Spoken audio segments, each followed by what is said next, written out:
Okay, tonight is 3rd Nephi, chapter 17. Behold, now it came to pass that when Jesus had spoken these words, he looked round about again on the multitude, and he said unto them, Behold, my time is at hand.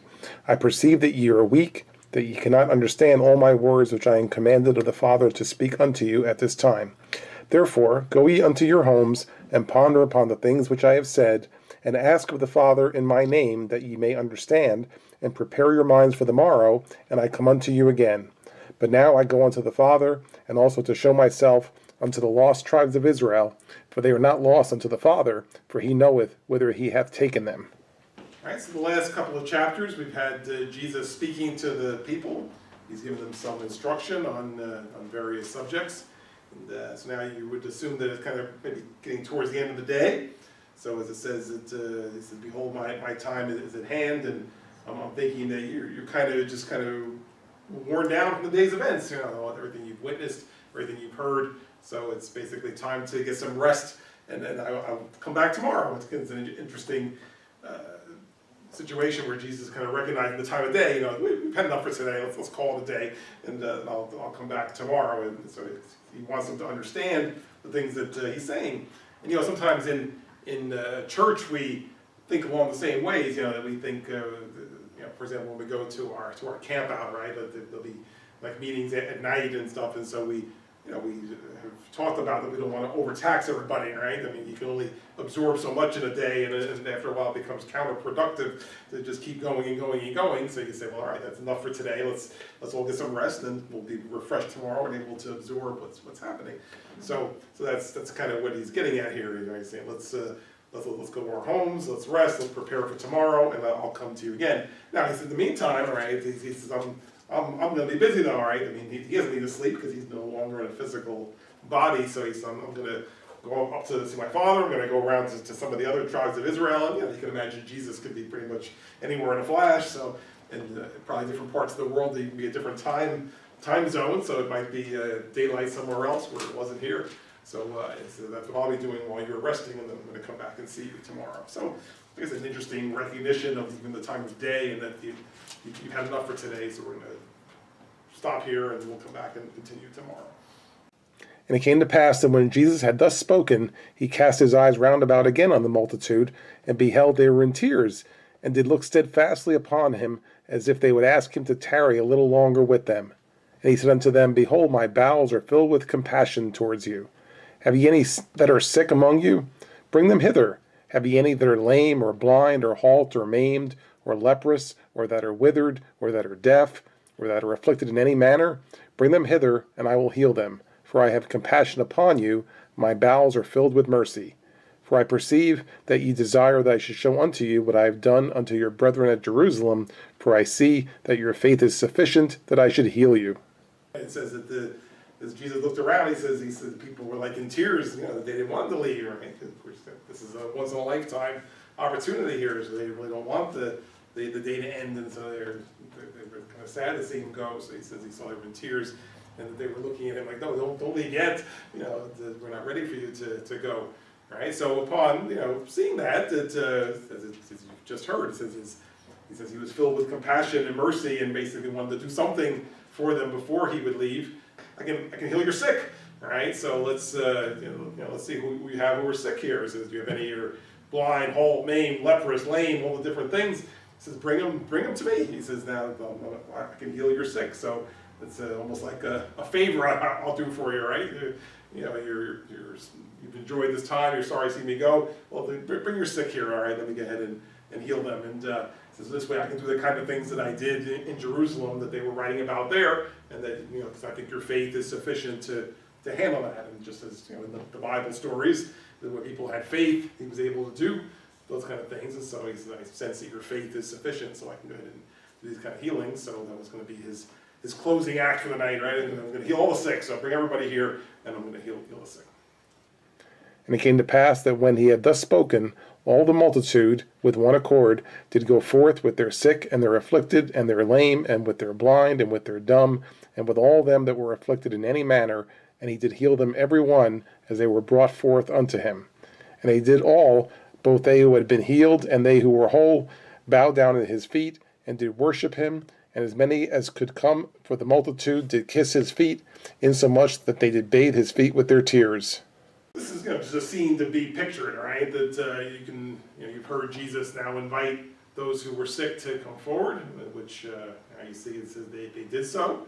It says that when he had thus spoken, all the multitude with one accord came forth with their sick and afflicted, and they went to him, whether it was lame or blind or dumb or afflicted in any manner, and one by one he healed everyone who was sick, because there's no sickness that's too great for the Lord, so he healed every sickness. And so upon doing this, you can imagine the effect upon those who were there, because in fact it says in there, it says not even just the ones who were sick, but just even witnessing it, it affected everybody, right? Because they witnessed, wow, this is the Son of God right here with us. It would be the case for any of us, right? If Jesus came here and was healing every sick person in the room, it would affect everybody in the room, whether you were one of the ones that were actually sick or not.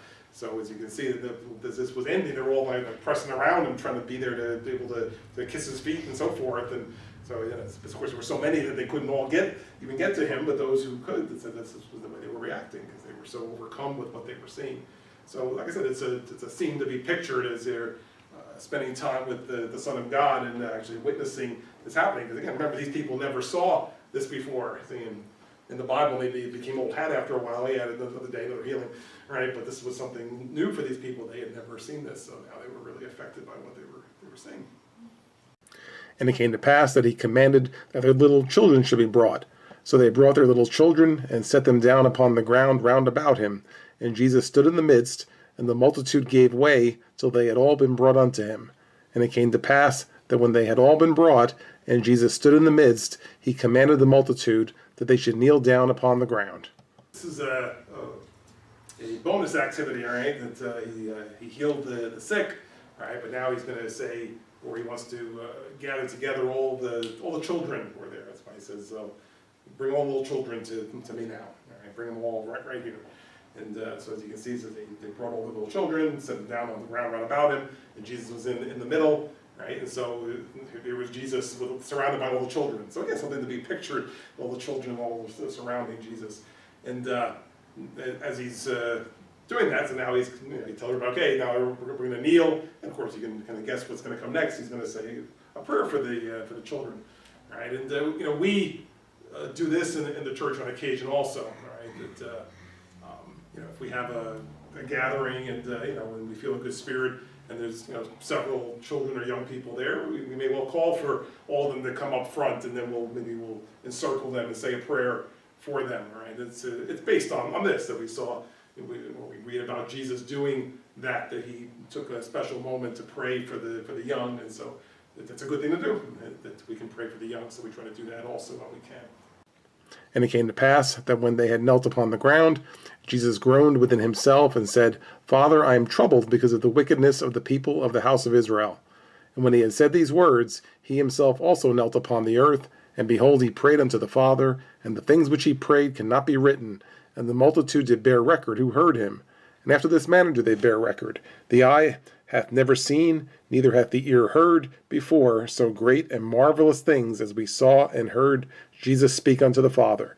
And no tongue can speak, neither can there be written by any man, neither can the hearts of men conceive so great and marvelous things as we both saw and heard Jesus speak.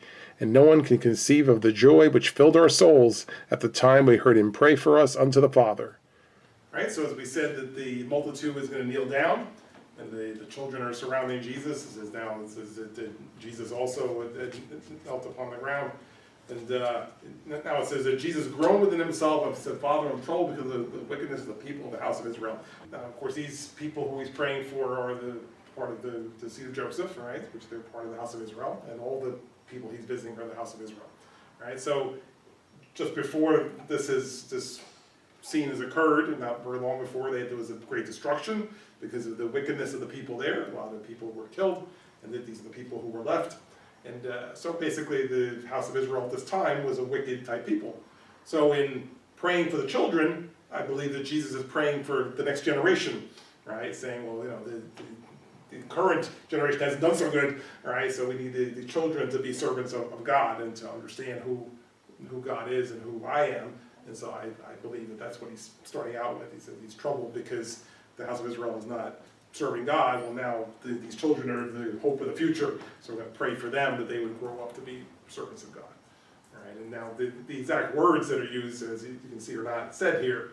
Right, it says that the words which he prayed cannot be written, and the multitude just bear record that they heard him. But as you can see, it says the eyes never seen, neither the ear heard such marvelous things as we saw and heard Jesus speak unto the Father. Right, so the words can't even be reproduced.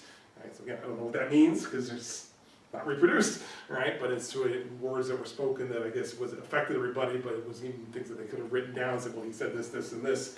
Right, but the words that he spoke were something marvelous and something remarkable and something that they just remembered that it was remarkable, but they couldn't even put it into words as to what was being said. And of course, he was praying for the children and the young people in this regard.